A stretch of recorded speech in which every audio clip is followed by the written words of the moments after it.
Hello everyone! Have you ever wondered how it is to do an exchange program, to visit many countries? Are you afraid of the possibility? So today I'm here with Saulo. We're gonna have an amazing conversation about that right after our podcast intro.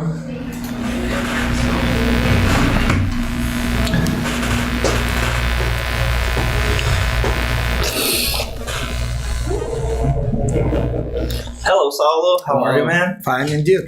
Saulo, before we start this chat, please introduce yourself. Okay, so hey guys, my name is Saulo. I live here in Campinas since 1997, but I'm from Bahia, so I was born there, but I grew up here, and I work at the Unicamp University of Campinas for 14 years too, and I studied biology, I studied pedagogy, and I have just finished my master's degree. Nice, congratulations, man. Thank you. Well, was that the reason why you moved from Bahia to São Paulo? No, it's not because of that. It's because like my brother, he had some issues with like development process, and we had to come to Unicamp, and Unicamp was the only place that could take care of him. So this was the reason why we came, because when you think about, you came to Bahia, to São Paulo because you need to work,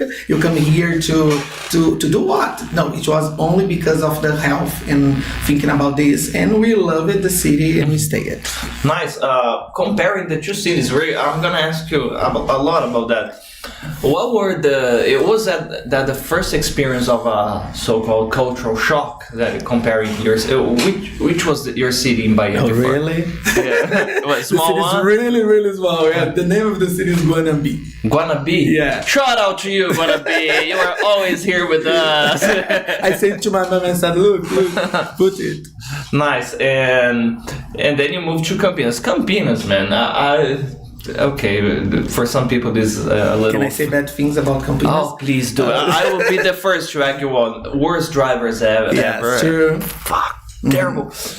And some Campineiros, they have that feeling that, oh my God, we are almost a capital. No, man, we are a redneck version of São Paulo. Yeah. You know, I live in a place here in Campinas that I leave my house and I see a cow on the street, sometimes roosters, and things like that.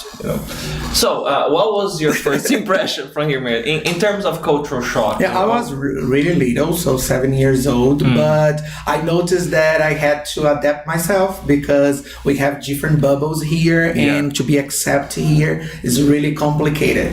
But I think that when I started working, because I started working with 16 years old, and my first payment, I decided I would like to pay for an English course. So I started studying English when I was 16 years old because of this. I could afford it. Nice. And I noticed that here the life is faster, but we have opportunities. So I like Campinas because of the opportunities, but I don't like the way of life that people think here. Like they said, oh, we are metropole, we are the capital city. No, you are not. We don't have cultural places. So like plays, if you want to watch a play here, you only have stand-ups. So you don't have like dramas, you don't have musicals. Yeah, or when you have, like I remember one in Castro Mendes, it was 400 reais. Come on, I will not pay 400 Yeah, there reais. was one. This For one a cover? No. Fuck that. I remember this one in guys, if I lose my voice today, it's his fault because I'm not supposed to laugh. Okay? Oh, sorry. No, I'm joking. I want to lose my voice because I had a lot of fun. That's not a problem. I'd rather have fun and not lose my voice. But anyways, this one in Castro Mendes, I remember going there to see a play. Not a play exactly. My friends playing a music festival for like a talent show. So they playing their own songs. It was really, really cool. Rap music, rock and roll. There was some hip hop too. It was very interesting. And there was one in a place here called Vila Nova, and the one in a square here that we call Centro de Convivência. Yes, completely. All close as far as I know. Yeah. So you're completely right, man. Well, So I miss it. So when I need like a cultural life, I go to São Paulo. When I think about, for example, here we don't have a museum. Okay, so you don't have something that is only, I think that, or it's about work or it's about smart feet. So you have only these two options. And for me, it's a big trouble. Something that got me stuck here for so many years, of course, my friends and family, but I had the impression that we have a portion of the facilities and the commodities that we have living in a big city, like it's easy to go to a drugstore, a hospital, supermarket, this type of stuff.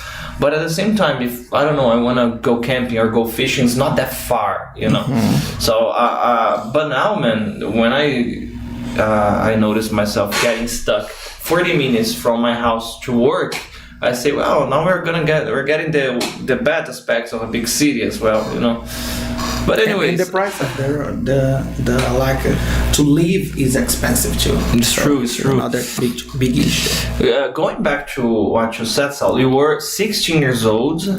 You started working, and the first thing that you wanted to do with the money was to study. Yeah. I received 300 reais, imagine it, 300 reais, and I paid like 150 for the English course. Damn. Yes, I studied the whole Saturday. The course was from 2 until 5 p.m. So it was really crazy. That. And how was the experience for you? It was very nice because I really liked the school. I really liked the methodology, and since that time I started thinking about English is something that I really love, and I really like to develop it. I mean, we have a lot of students that they only learn English seeing it as a tool, like a lot of people from the IT area, so they not necessarily like the language, they just need, you know. Sure.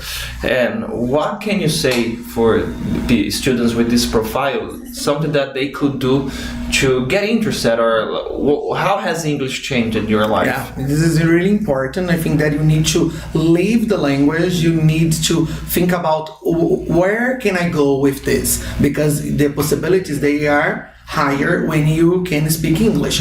Like I work at the university, and the university have students, they are very they are fluent, they have studied for a long period of their life English, but they only know technical English. And we have a conversation club there, so we have like classes that we usually chat together during the lunchtime once a week, and it's very interesting because I said to them, it's important when you go to another country, and specifically university, they want to know about your project, they want to know about your research, but when you leave the university, they would like to talk about who you are. Exactly. When you sit like on a table, they want to talk about what do you like to do, what do you like, what do you dislike, or maybe even I remember that comparative. It was something that I learned because of this, because they asked me, what do you think about this pizza? This pizza is better than the pizza from in Brazil, or what do you like about this French fries? And I started to say,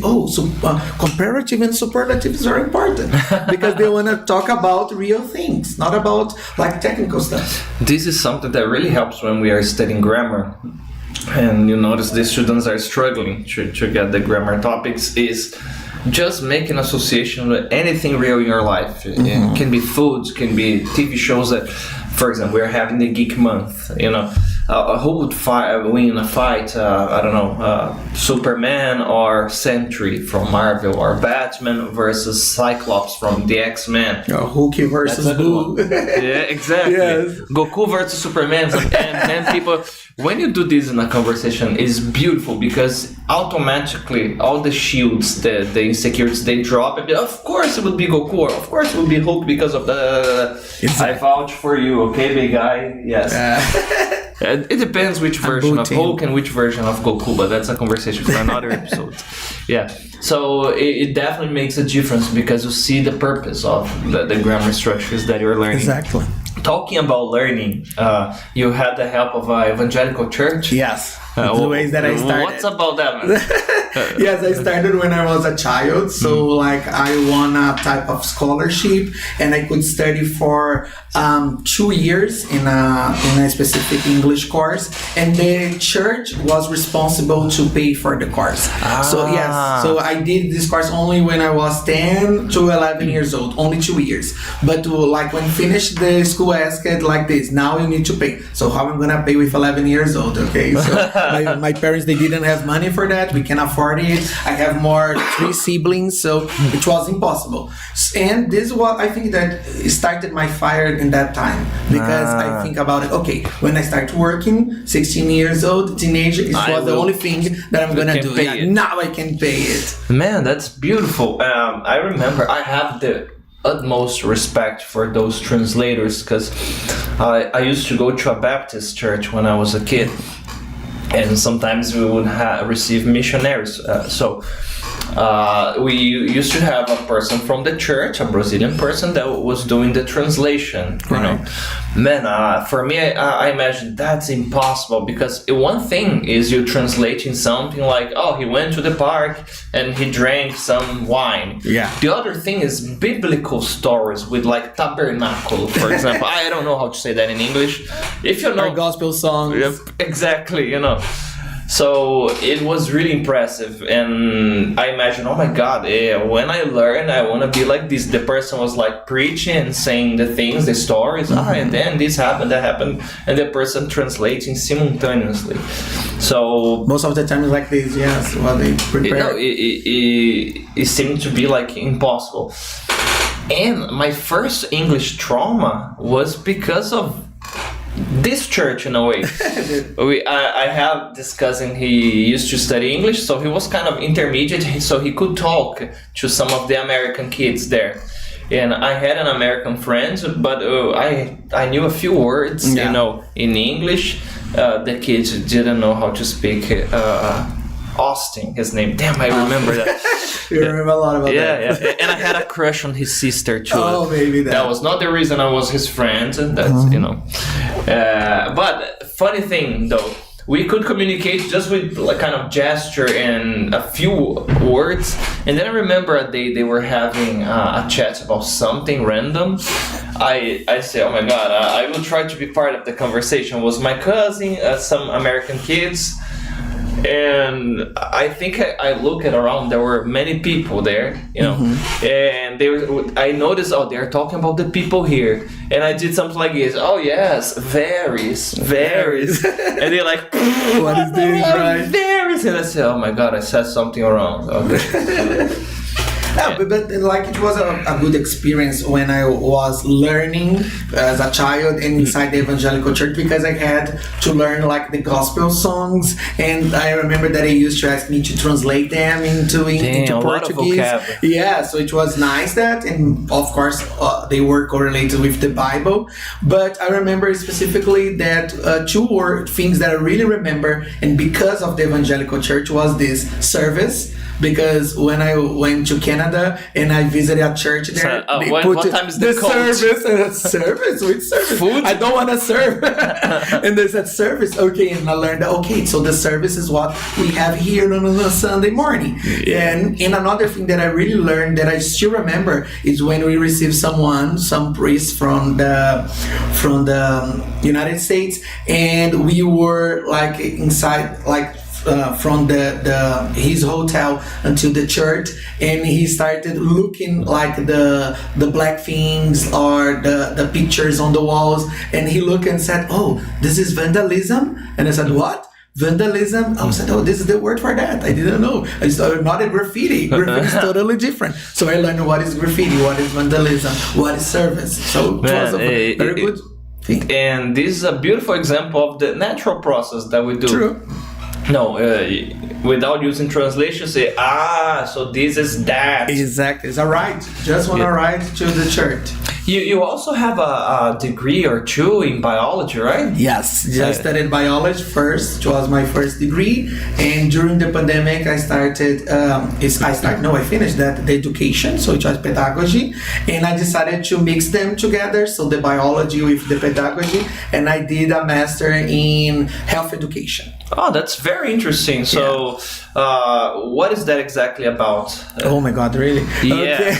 Go ahead. Yes, good. So we started developing a type of scale to measure the self-efficacy of the students from the medical school in Unicamp. How they feel before and after a clinical practicing, or how they feel before and after a simulation practicing. So it was like exactly this. We developed it, we validated it, and we try to measure their self-efficacy with this. So basically, how much time would it take for them to feel, oh, I'm a professional now, I feel comfortable working? Yeah, so it was like students from the 4th and for the 6th year. So, and we noticed that they have a lot of differences like this. They think that they can do the stuff, but when they started talking with and it wasn't a real patient, it was a simulated patient. So when they started talking to that patient, they felt like this, oh, I know the theory, but I don't know how to communicate. And after the simulation or after the clinical practice, I used to sit with the students, with my supervisor, and talk to them and give them a feedback about this. Oh, you should say that. You shouldn't say that. You must talk to the patient in a polite way. You need to be careful. For example, this is something I really like about the university, is like they think about in a clinical practice. Focus on the human beings. Like, for example, you are talking to someone and you look like the paper, their name are Jose, but you look the person is dressed like a woman. So we need to learn how to deal with this type, all type of people. Not be robotic. It's not at all. So this is very, very interesting. And if the person said to you, oh, please call me Maria, and I'm going to say, okay, I will call you Maria. You know what is very awkward related to this? Sometimes they don't even call the person by the name. No. It's like patient. Just look on the paper. And I said, no, look what you are saying. And it makes you make a genuine human connection there when you look to the person. And this, I think, is important, like for the medical and the clinical practice. Man, they are under a lot of stress, I imagine, too. It's a huge responsibility. The life of another person there, you know. And you think they are 22 years old, some of them 23. Man. So I can say, oh my God, I can kill a person. I can say one thing and the person will suffer with it. So I remember that's something that we used to say a lot. It's like, remember that this person is beloved for someone from some family. And imagine how you're going to treat this person if this patient would someone from your family. And I think this is important to learn and develop. So in a way, you were helping people to be more empathic.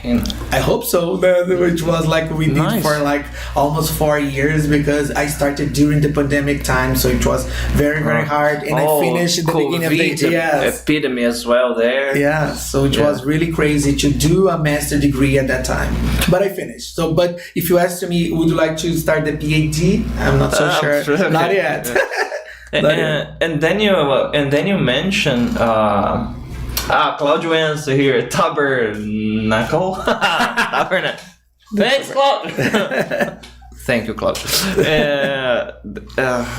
I lost my track of thought now. Oh no, I haven't. You mentioned something that when you went abroad, you were doing something similar, which was the thing you were doing here. Was that it? Oh, not specifically, because here at the university, I work like in a business and administration area, so it's different. And I did my courses outside what I do, because I studied biology, but I'm not a biologist there. So I work with the administration in some graduation graduation and undergraduation course. So when I visited the United States to stay there for a year, for a month, it was exactly doing the same job that I did here in Brazil. So how they talk with the graduate and undergraduate students there. Nice. So how is the university outside? And it was very interesting because I lived with a host family for this whole month. I lived in the cellar of them, so it was really funny. The cellar? Yes, it was the base. My room was the basement, but it was a very good experience. But I could learn things that I have never thought about. And for example, they asked me during the day they said to me, "Oh, this evening we are gonna have a meeting in our for our high school son. Would you like to come to the meeting with the whole parents and the teachers?" And I said, "Yes, I would like to know that. I would like to see if the high school like they are real, exactly what you see in the series on the movies, like a counselor." Yes, Man. And it was this. It was very, very interesting. I said the lockers. I saw the lockers. I saw the rooms, and I said, "Oh, it's similar." And they said, "Oh, this is such a boring thing. Why would you like to do that?" I said, "Because this is interesting. I don't have that in Brazil." It's like a tour, right? It is. Yes, Kids it was. having wrestling class and musical class. Exactly. Like you have a swimming pool. We don't have that in And then the kids doing a flash mob and it's High School Musical. You know? Yes, and it started in like a normal way, and I said, "Oh, I would like to see this." Yeah, that's very interesting. How did you think your perspective changed, Saulo, when you started studying pedagogy? Because there are some things related to biology in terms of how we work, how we function, but it's very, very different. Very, very different. Yeah, but for example, nowadays I work a lot with elderly people, so I can notice like from the biology, like the memory process, the development of the person, even the depression. For example, today we are talking about bad memories, and we know that the elderly people, they have a lot of issues with this, but this is correlated with some biology process too. And when they are together, they are. I take part in a course at the Unicamp that is, the name is Programa Universidade, so it's the program for the best ages. So it's for the elderly people. Nice. So they come once a week to the campus. This is online. They used to come before the pandemic, but nowadays it's online. And like I split them in different rooms, and they start talking about some specific topic. And today we are talking about memory, and we noticed that the memory is correlated a lot with the biology. But the pedagogy, the education helped me about what can I do to help this person, because it was very, very funny when I started teaching this. Like, I don't say not teaching, because they teach me more actually. So I think that's when we started this exchange, it was very interesting, because at the beginning I imagined what they want to learn. Like, okay, they are retired, so they want to study English for what purpose? And I imagined that they want to learn vocabulary like Duolingo. But when I started, when I started having contact with them, I noticed that they said that to me, "Saulo, I really would like to come here to practice English, to chat with you, because when I travel, I don't want that my son, my grandson, my granddaughter speaks for me. No, I want to say what I want to say. I want to ask for the food. Useful and independent." Exactly, and freedom. Like I said, I really want, like, if I practice English, I will have freedom. So you can see like this. It's good for their brain. So if you think about the biology, and you think about it's good for their, like, to feel free. Like if I can speak English, I can go anywhere. Allow me to use one of the bingo words here: neuroplasticity. Very good. It's exactly a good one. Perfect. I love this. Exactly what happened. You know what happened? I had a few elderly students, and they arrived. They got to this point that they arrived at the school like they were going to a club. They want to have a social contact. Yeah, exactly. Sometimes they were a bit away from their family members, or some were widowers or widows, and they want to go to a place where they could talk to people, feel that I'm still a functional member of society, laugh, tell stories, you know. Yeah, and we have already had wine parties too. Everybody comes, bring a bottle of wine, and let's practice it. Right, that's amazing, man. I imagine they will be there forever, because there is no beginning, middle, and end. It's a No. place they go, they feel comfortable. Exactly Nice. for this. Nice. Like enjoy that moment and use their English as much as they can. That's amazing. Okay, well, would you say that studying this helped you as a student as well, man? Like, could you find some shortcuts of what to do? Exactly with the university course, you mean? Yeah, the pedagogy. The pedagogy specifically, yes. The pedagogy helped me a lot to see myself like this. If I don't learn something, if I don't know something, how can I learn it? Or for example, I know people that they said, "Oh, I don't need to study English anymore because I know a lot of things." And I asked them, "Okay, so if you look at in your room and you can talk about, say the name of everything in your room, okay, you have a very good English. But if you don't know how to do that, every single day you have something to learn."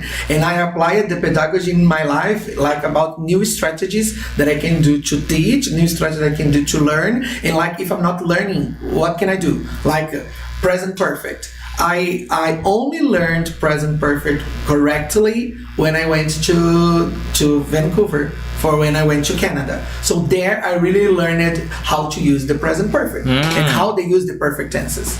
Nice. So it was very nice. When people study here, sometimes they have that doubt, like, okay, simple past, past continuous, present perfect, past perfect, past perfect. What is that, right? Like which one I use in which case, you know? Let's dive into this topic. So, what was the first city that you have done an exchange program? Yeah, it started like I started in New York. Okay. And when I arrived in New York, I felt really, really bad about my English and my impression, because I started talking to people and they look at me like this, what this guy is saying? And they started saying things and I asked, okay, I'm not understanding anything. And it was really funny because I expected when I went to New York, they said like, hello, how are you? Would you like a cup of coffee or not? No, and I remember that I had a very bad experience when not a bad experience, but it was a shock that I learned like this. Oh, I don't need to speak like, do you wanna do that? No, I couldn't speak like in a normal way. And I remember that I went to normal way. Yeah, I went to a shop and the woman, and I asked it, oh, how much is that?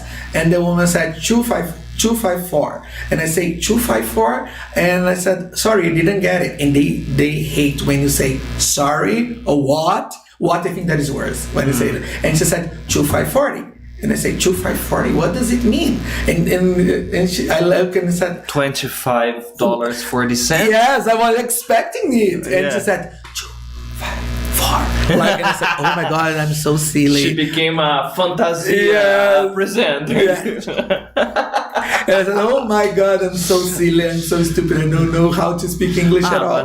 But it's completely understandable because it felt like a code, like, you know. Oh, it's like São Paulo, for example. If you are not from the capital and you come to the capital and you start asking, oh, where is the subway station? Where is that? The person is like, okay, come on, talk to someone. I'm not going to help you. Yeah. Yes. So like when I went to New York, I felt a vibe of São Paulo.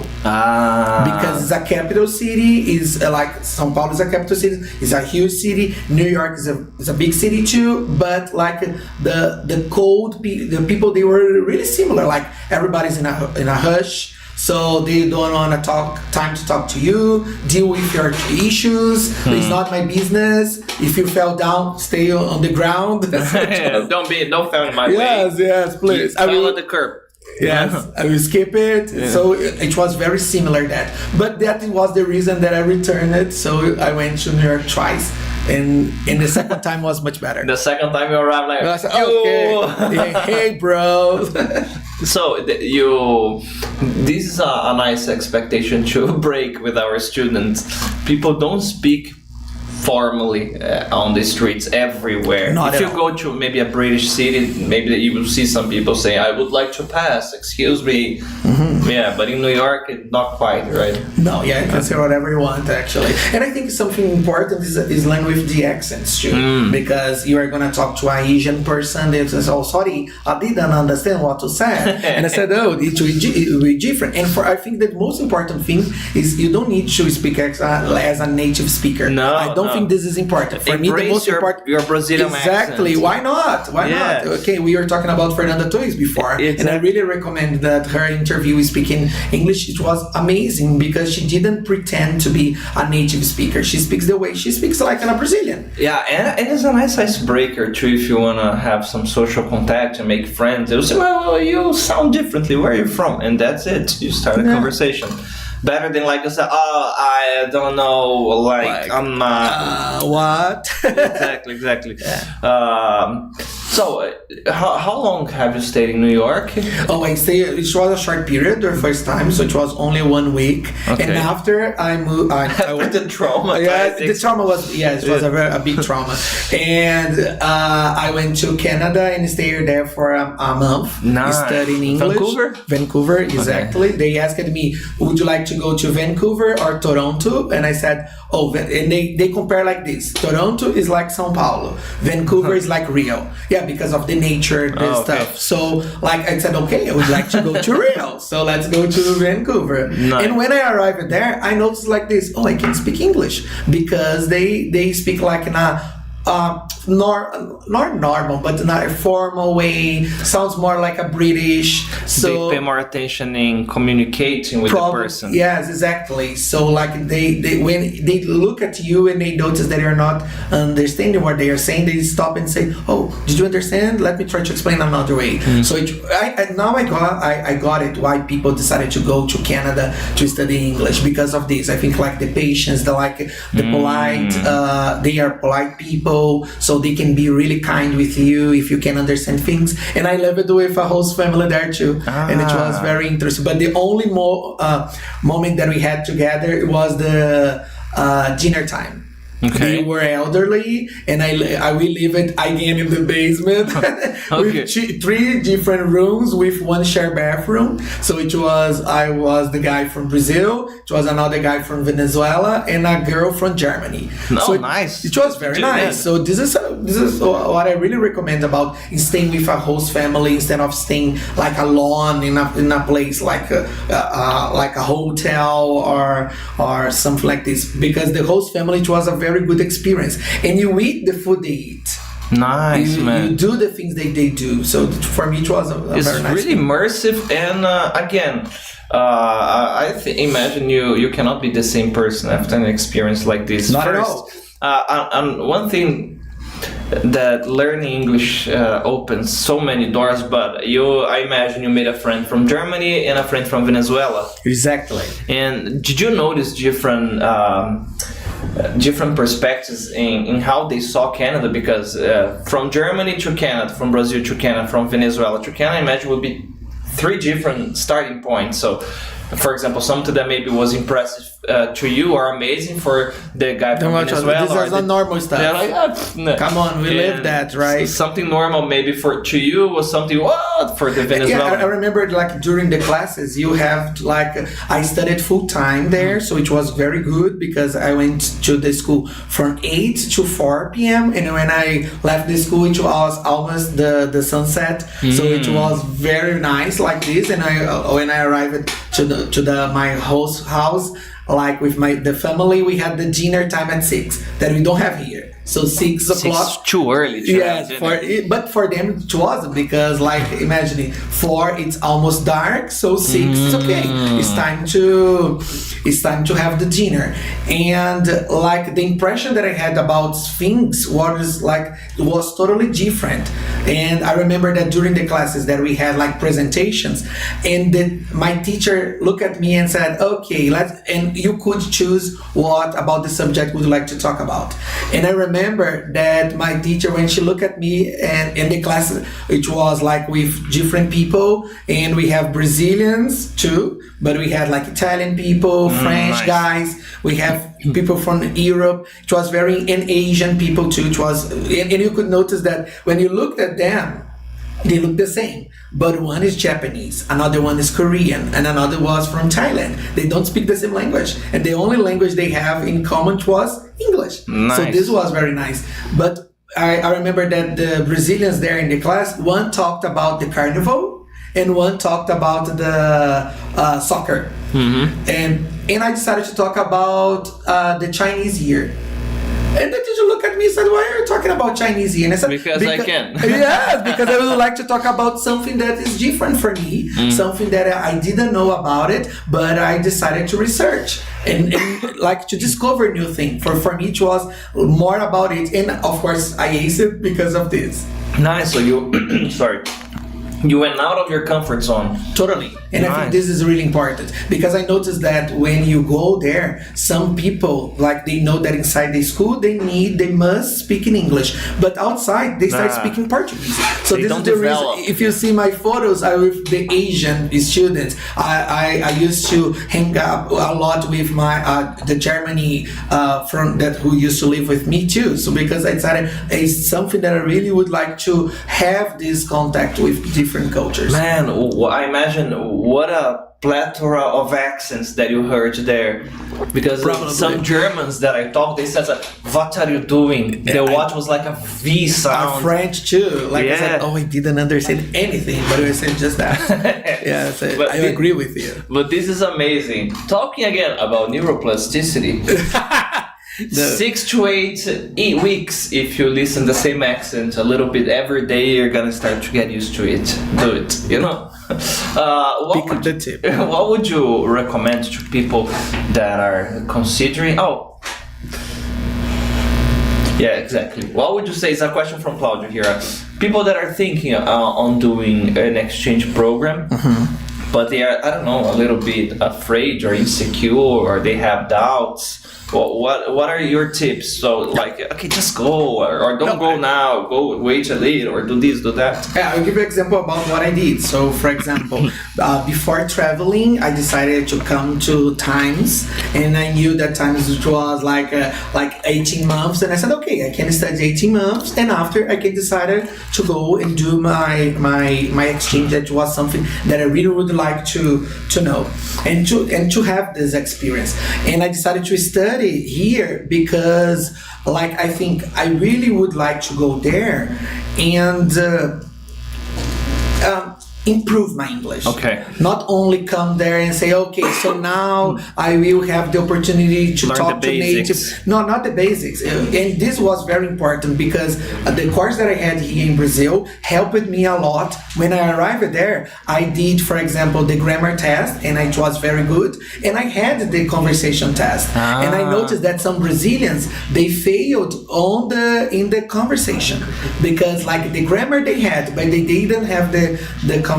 And because of that, they put them in the basic level. So imagine here, you studied in Brazil for 6 years, and when you went there, they put you in the basic level. And I had one friend there that she decided to study in Canada for 3 months. When she arrived there, they put her in the basic level. So when she finished the after the 3rd month, she was starting the intermediate. And I said, come on. Makes no sense. But here in Brazil, you are upper intermediate, so doesn't make any sense. Like, and for me, it was very important. I think that what we have here in Brazil is similar what they have there, but the difference is like everywhere you go, you have people speaking English. That's exactly the secret. Neuroplasticity. I'll stop saying. No, but my point is, this happens a lot. I sometimes I have to do the leveling test of some students, and there are some profiles. They come to me and they say, "Oh, I have been studying. I'm a self-taught. I have been studying on my own for like many years." But I've never had a conversation class in my life. So they have an upper intermediate, sometimes even an advanced grammar, but they cannot even ask a glass of water, for example. If they go to a basic conversation, they feel really trapped. So the situation you described, Saulo, is quite similar. People that have been studying grammar for many years sometimes, but when they don't practice talking, there's no conversation. So it makes a lot of sense. And the worst, if you travel to another country, practice your English. Exactly. Yeah, you are the living proof because I took notes here. You mentioned Paris and Spain when we were chatting before. So even countries where English is not the first language, some people may frown at you but they will understand and you will be able to communicate if you speak English, right?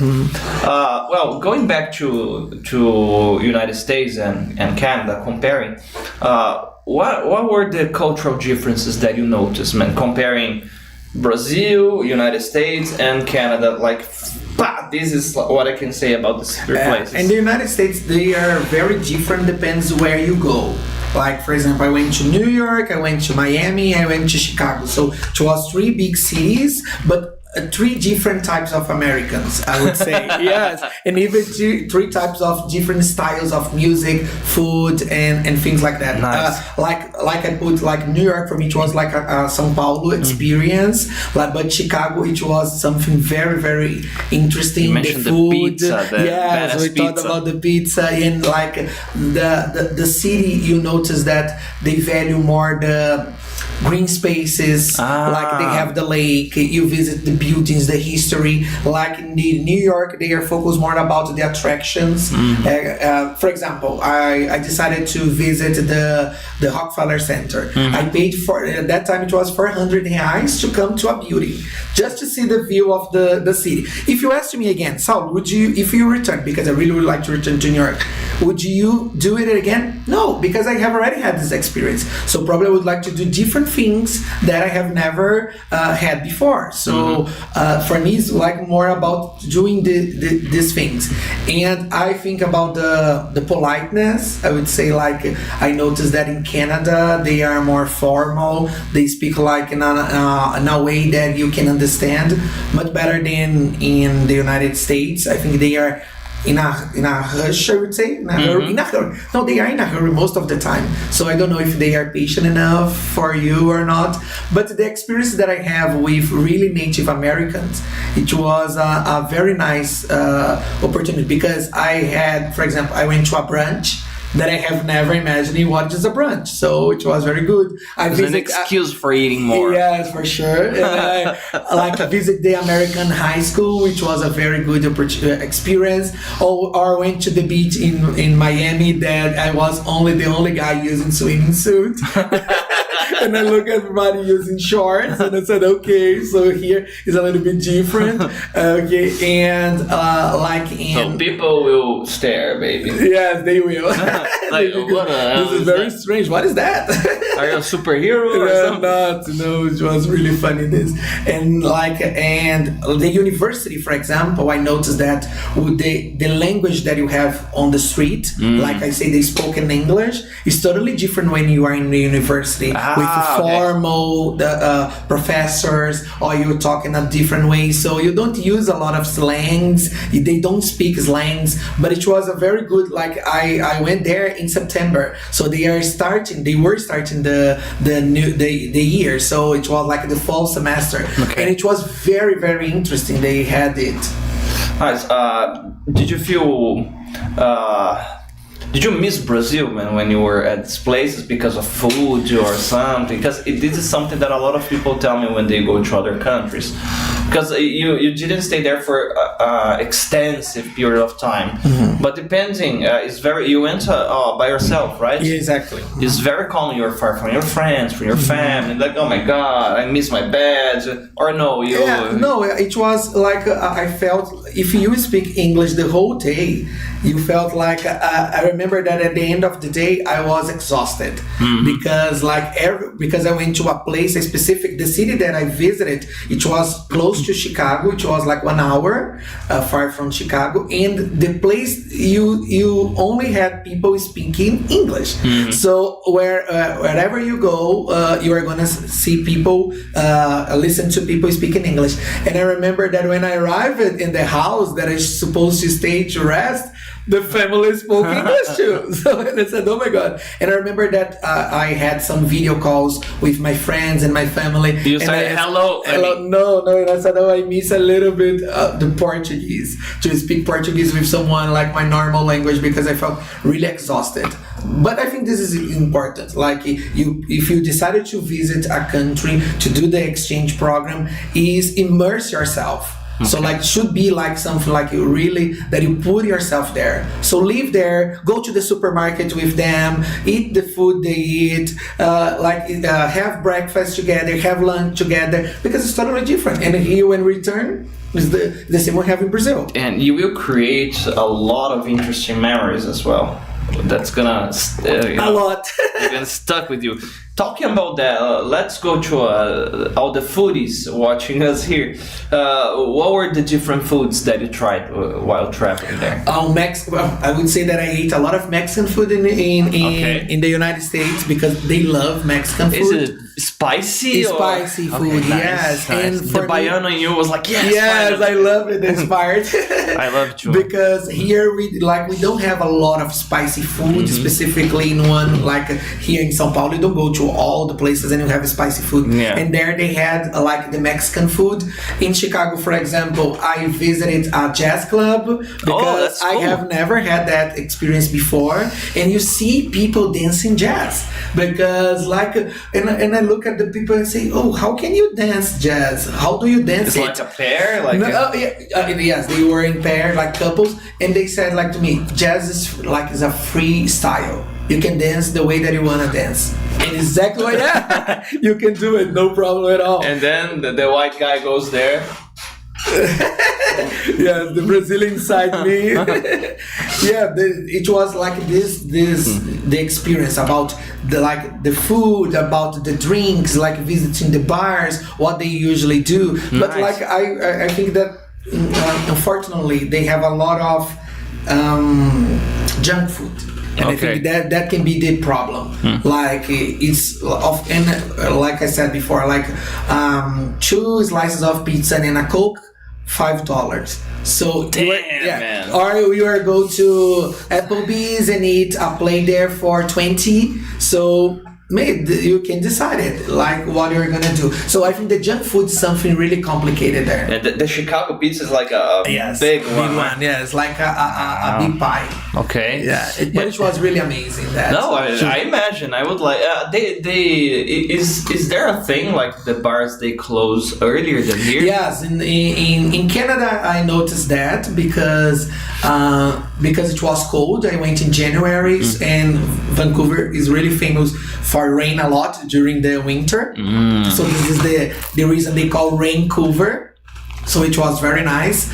Should be called Raincouver. Raincouver, yes. And I remember that I went to a dance club there, and the dance club started at 7. 7? And finished at 10. Man, 7 I remember. Oh shit, bingo, Palicari. I remember like some of the clubs here that were like the matinee clubs. Really? Okay. Start like in the afternoon. No, I didn't have this experience. I haven't had. But there it was very interesting. And when we started, it was crowded. Everybody in 10. Stop the music, turn on the lights. Man, it's perfect when you are almost 40 and you started feeling old. You know, when you are getting old, when you go to a club and you say, is there a place to sit? Do they serve food here? You know. Yeah, and like of the security that we have, because it was like 10. It was cold and rain, and I was in the middle of downtown, and I walked to the station. And something very nice in Vancouver is that they don't have subways; they have sky trains, because they imagine like this: when you are commuting, it's good you look to some place, so you see the mountains, you see the nature. Fantastic. Yes, because when you are in the subways, you get a more gray wall. Yes, exactly, and you get more stressed with that all the dark. But when in the sky train, you see the city, you see the mountains, you see a lot of things, and you can feel like it can be more, and it is more comfortable. Man, it's a big investment because it involves the infrastructure of the city. True. But considering psychology of colors, and it's amazing because it's something so. Not silly, but so, because it's a serious thing, but so simple, and you can affect the quality of life of the whole population. The whole population, yes. But it's something that I noticed there. It's like a lot of, like if you say about social issues, I noticed a lot in the United States, in New York specifically. I saw a lot of homeless people, but in Canada I saw a lot of homeless people too. Really? Yes. I wouldn't expect this there. Yeah. And people, for example, who decided to come there with a big dream, and they, after some months, they notice that, oh my God, I don't have any place to live, so I need to survive with alms. So for me, it was very interesting to see this. Oh, it's a rich country, but they have this issue with homeless people. And for this kind of shocks, I noticed that we have problems here in Brazil, but they have problems there too. Yeah, and normally the tourist cards and they never show this. It's always the perfect place. Yeah, like if you ask me, oh, what do you remember the most about Canada? And I would say something that I remember the most was about the homeless population. That was a lot of people. That wasn't common, you see it. Mm-hmm. And when I think about the United States, I remember like this vibe that in the university, I said to them, oh, you are treating me so well. I feel very welcome here. And they said, yes, because you're a visitor. But if you decided to live here, the things will change. Damn, yes, like that? Yeah, it's really like that. They said that to me, like you're become a competitor. So it will become a competition. So it was very hard. We see it like, oh, you are treating me well because we are in the university environment, maybe that, or maybe because I was a visitor there with faculties, with professors. But it was something like very strange. And we notice here in Brazil we have the same issues. We have homeless people, and we have issues with like when I'm from Bahia, and when we come to like the southeast, people imagine, oh, they come here because they want our jobs and things like that. So it was something it's a universal field. It is. It is. Damn. Okay, we have a lot to but improve. In English. Yeah. Yes. How do you feel dismissed in another language? But it was something that I thought they don't have any idea. Like they are homeless people here, but if they decided to come to Brazil, they can become teachers. They can speak English wherever they want. They can work with a lot of things, but just because they have the English. It makes a lot of sense. Yes. So, man, that's a thing that I wouldn't expect that people will remember from Canada. Oh, about the chat. Hello, Webster Jr. What is the biggest challenge of doing an exchange? Like a totally different place, the cultures, the structure of the city. What was the biggest challenge for you? So, I think it was the fear about my English is good enough, I can survive. So I think that when you have the first impact, you notice that you can survive.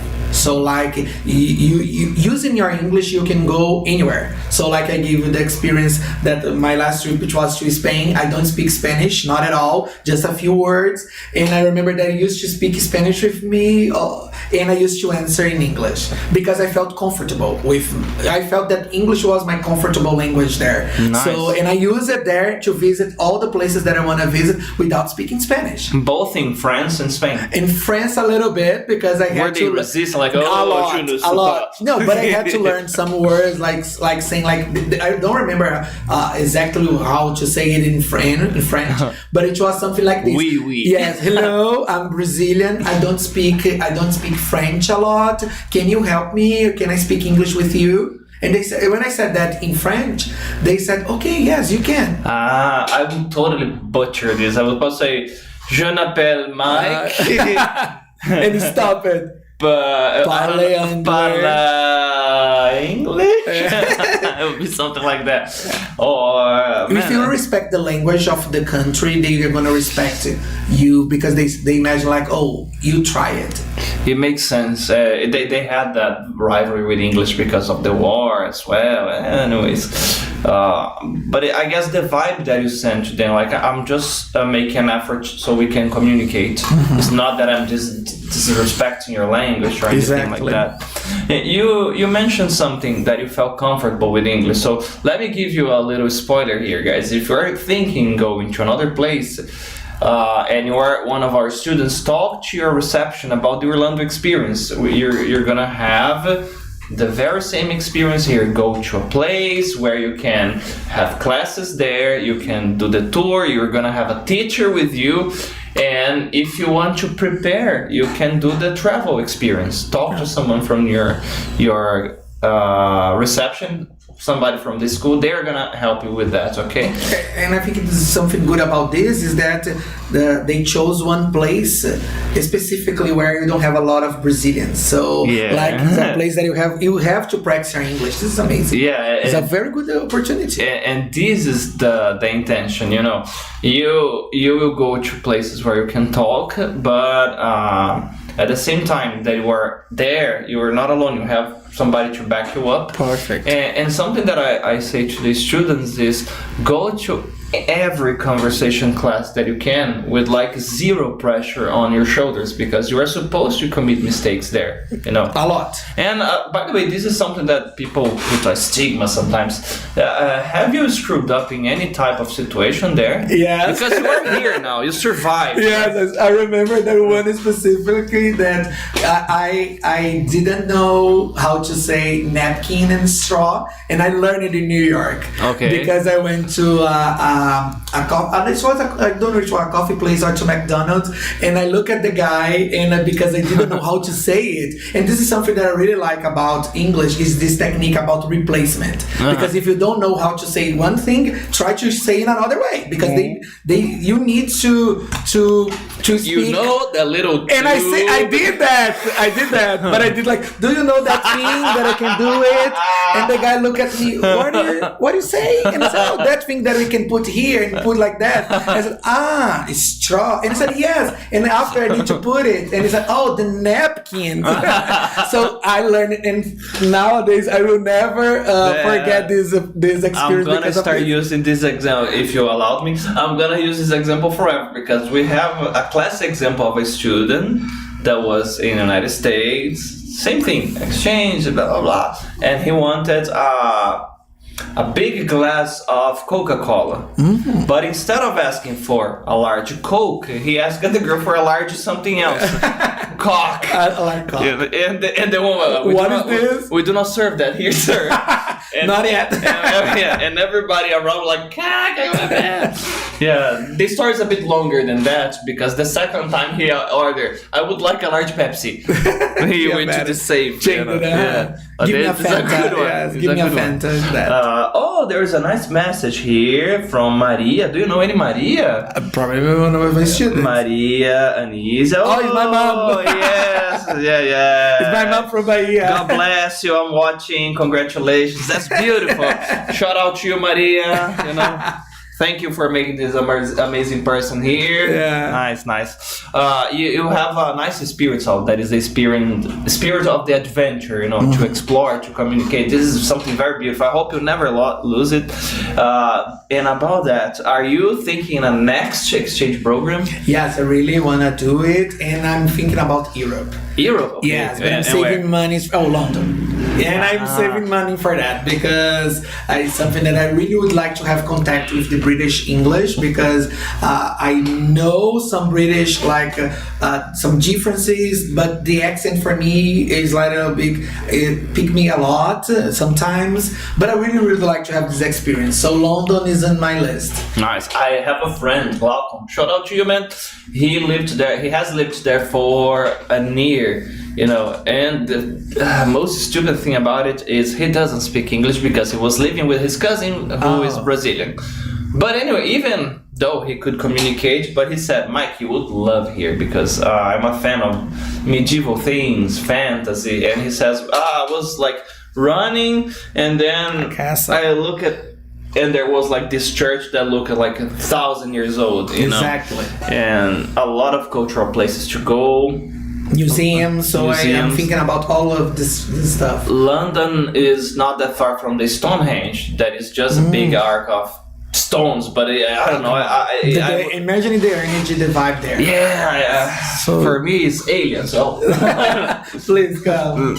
So it's save us. Yeah. I would like to go there. Man. Final question. Unfortunately, we are running out of time. I told you, time flies. Yes, that's really fast. What do you think you learned with all your trips and experience? What was like the biggest thing? If I said that, in my opinion, I think that all the time that I travel, I visit something different, and I still think that Brazil is one of the best countries.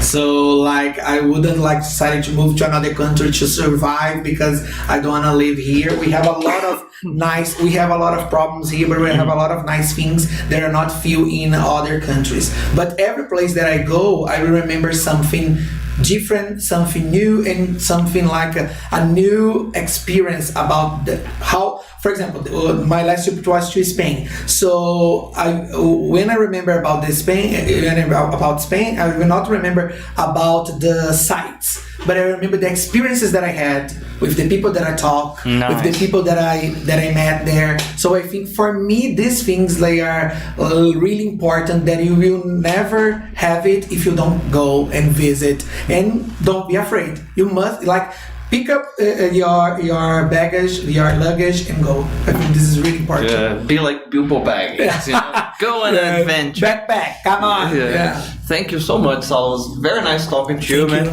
And I would like to travel right now, you know? Yeah. And guys, you watching us, thank you so much for being here. Again, if you want some help doing an exchange program, go to sometimes, if you're already a student, talk to the reception of your school, ask about Orlando experience, travel experience. They're gonna prepare you, support you, and spoilers, you know, you're gonna be that is very affordable as well. It's amazing. Nice. And don't forget, this episode is going to be on Spotify tomorrow. See you next week on the same day, same time. Next episode of Talking Times. Bye bye. And I have my voice. Nice. Thank you so much, man. Thank you. Bye, guys.